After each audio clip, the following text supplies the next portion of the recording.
അയ്യോ എന്റെ അമ്മോ എനിക്ക് വയ്യേ. പിങ്കി പിങ്കി ഞാൻ മുറുക്ക് തരൂല തരൂല എന്റെ മുറുക്ക് ഞാൻ തരൂല പോ. അയ്യോ ഉറങ്ങുമ്പോ മുറുക്ക് മുറുക്ക് തീറ്റിക്കാരേ ഉള്ളു. പിങ്കി എണീക്കടി. നീ കരച്ചില്ലേട്ടാ? എന്തിനടി നീ കരയണേ? ഞാനല്ല കരയണ, അച്ഛൻ കരയുന്നേട്ടാന്ന്. എന്നും എനിക്കറിയില്ല, വാ പോയി നോക്കാം. എണീക്കൊന്ന്. അച്ഛന്റെ കാര്യം. അയ്യോ എന്റെ അമ്മോ എനിക്ക് വയ്യേ. ഞാനിപ്പോ ചാവേ. അമ്മോ അയ്യോ മണി. അയ്യോ എന്റെ അമ്മോ എന്തൊരു വേദന. അയ്യോ അളിയ അളിയ അളിയ കരയാതെ അളിയ. ഇച്ചിരി വേദനയൊക്കെ സഹിക്കാൻ പഠിക്കണ്ടായോ? അയ്യോ എന്തോന്നളിയാ, ഞാൻ എത്ര നേരമായിട്ട് സഹിക്കുന്നു. അയ്യോ മോളെ ഞാൻ ഇപ്പൊ ചാവും മോളെ. അയ്യോ അങ്ങനെ ചാവിൽ വെച്ച് എന്റെ കല്യാണമൊക്കെ ആര് നടത്തും? ഭയങ്കര വേദന, ഒട്ടും കുറവില്ല. അയ്യോ ഓ മോളെ മക്കളെ മണി. അയ്യോ അയ്യോ എന്തോന്ന് കുടിച്ചോ. അയ്യോ മണിക്കുട്ടാ, അളിയ സത്യത്തിൽ എനിക്ക് എന്ത് മരുന്നാ തന്നത്? ഒറ്റമൂലി ഒറ്റമൂലി ഒറ്റമൂലി ഒറ്റമൂലി മിണ്ടരുത്. മാറും. ഒന്ന് സമാധാനപ്പെട്ട് നിലവിളിക്കില്ലേ? മാറിക്കോളും പെട്ടെന്ന് കേട്ടോ. മാറും. അല്ല ഇതേ എന്റെ ഒറ്റമൂലി കഴിച്ചാല് ഇങ്ങനൊരു അവസ്ഥ ഉണ്ടാകാറില്ല പെങ്ങളെ. ഒറ്റമൂലി കഴിച്ച അവസ്ഥ ഉണ്ടാവാറില്ല. പണ്ടുള്ള സ്വഭാവമാണ് ചേട്ടനിത്. എന്തു അറിയാത്ത കാര്യങ്ങളൊക്കെ ചെയ്തിട്ടേ അവസാനം എല്ലാരും കൊണ്ട് പ്രശ്നത്തിലാക്കും. മക്കളെ പണ്ടൊരു കാര്യം അറിയോ?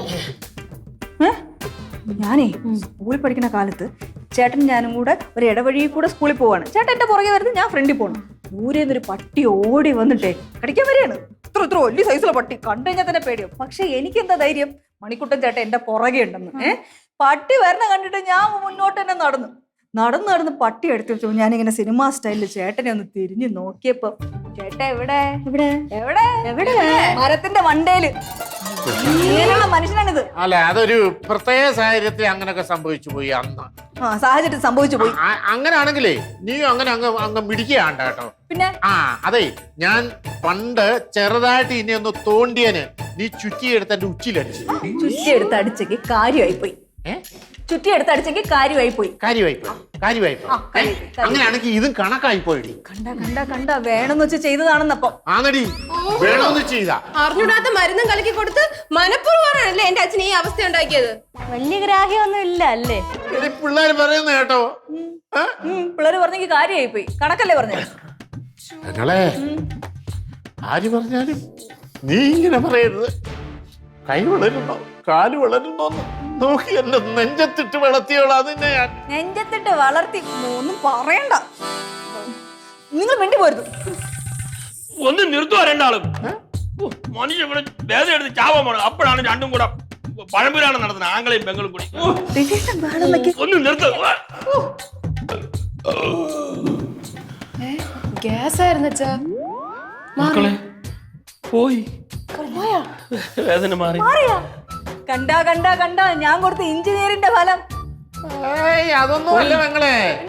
അതായത് ഞാൻ കൊടുത്ത ഒറ്റമൂലി ഒടംകൊല്ലി ഒറ്റമൂലി ആദ്യം ഇത് കൂട്ടുവസം എന്നിട്ട് അങ്ങ് കുറയ്ക്കും. അതാ ഇവിടെ സംഭവിച്ചത്. ഒടംകൊല്ലി ഇപ്പൊ മനുഷ്യനെ കൊന്നേനെ. നീ എന്നെ ഇങ്ങനെ കുറ്റപ്പെടുത്തിയതേ ഞാനൊന്നും മറക്കൊന്നും നീ വിചാരിക്കരുത്. ഒന്നും മറക്കൂല, ഞാനും മറക്കൂല. ചേട്ടൻ വെള്ളം വേണോ? കുറച്ച് വെള്ളം താ.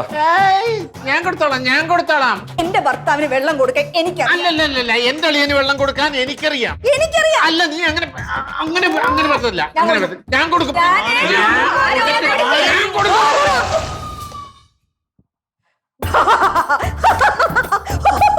എനിക്കിഷ്ടപ്പെട്ടു. മാമ ഇതാണോ അമ്മ നനഞ്ഞ കോഴി എന്നൊക്കെ പറയണേ? കൊളക്കോഴി.